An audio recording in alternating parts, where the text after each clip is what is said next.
আমি অসংখ্য ধন্যবাদ জানাই আসিফ নাহিদ এবং এনসিপি কে।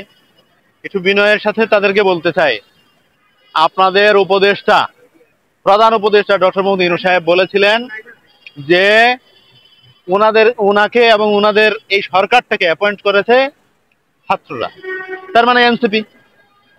তো এনসিপির সরকার, এনসিপি দায় নেবে না, একে এটা কে ধরনের, মানে কোন ধরনের চরিত্র?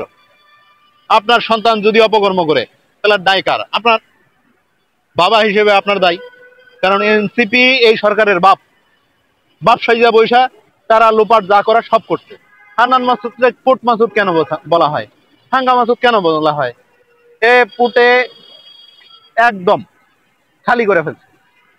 নাসির উদ্দিন পাটোয়ারি যেখানে না সেখানে হাত দিয়ে সব খালি করে দিচ্ছে। গাজী গ্রুপ, সিটি গ্রুপ সব শেষ করে দিচ্ছে। Hasnat Abdullah, city group, Gazi group এদের কাছ থেকে, মানে মেঘনা গ্রুপ, এদের কাছ থেকে অর্থ নিতে নিতে শেষ করে ফেলছে। এরকম অসংখ্য বিভিন্ন জায়গায় নিয়োগ টিয়োগ যা আছে সব এরা করছে।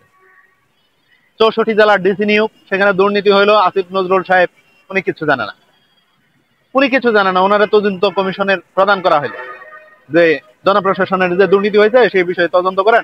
উনি বললেন যে এখানে কিচ্ছু হয়নি। এই যে দুর্নীতি হয়েছে, 1000 কোটি টাকার লেনদেন হয়েছে, এই লেনদেনের একটা ভাগ এনসিপি পাইছে। তো এই যে ওনাদের পিএসরা দুর্নীতি করতেছে, তারা করতেছে, এবং উপদেষ্টা সচিব বিভিন্ন জনের সাথে তারা মানে যোগাযোগ রাইখা একসাথে যৌথ যে প্রযোজনায় দুর্নীতি করা, সেটা করতেছে। এখন তাই নিবে না, এটা তো হতে পারে না। এটা জামাতের চরিত্র হইলো।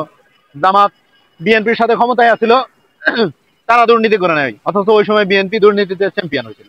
তাহলে সেই দুর্নীতির চ্যাম্পিয়ন হয়েছেন আপনারা, আপনাদের মন্ত্রণালয়ে কোনো দুর্নীতি হয় নাই। ওরে বাবা রে বাবা, এত ফেরেস্তা আল্লাহর ওলি আইলো কই থেকে দেশে, বাংলাদেশে এরকম তো আমরা একজনের খুঁজে পাই নাই।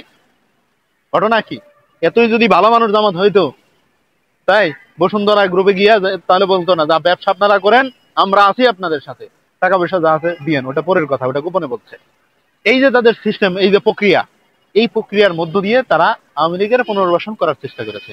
আজকে অনেকেই বলবে যে জামাত তো ক্ষমতায় ছিল না, বিএনপি আর আওয়ামী লীগ ছিল, তাদের সচিব, তাদের বিভিন্ন আমলারা থাকতে পারে।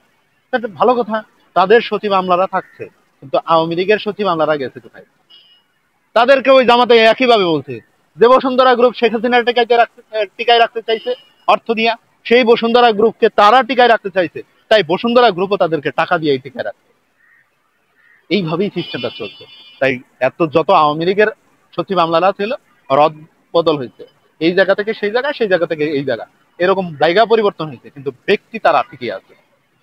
তাই ওই জামাত, এনসিপি এবং উপদেষ্টারা যৌথভাবে দুর্নীতি কইরা টাকা পয়সার মালিক হয়ে গেছে।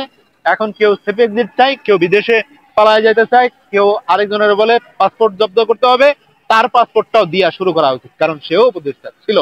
কাজেই দুর্নীতি কইরা চোরে চোরে এক চোরে আরেক চোরে অভিযুক্ত করে, চোরে চোরে খালাতো ভাই হইয়া এখন আবার ভিন্ন রকমের কথা বলার কোনো সুযোগ নাই। ভিন্ন রকম কথা বললে জনগণ দৌড়ানি দিলে আমরা দায়ী থাকবো না।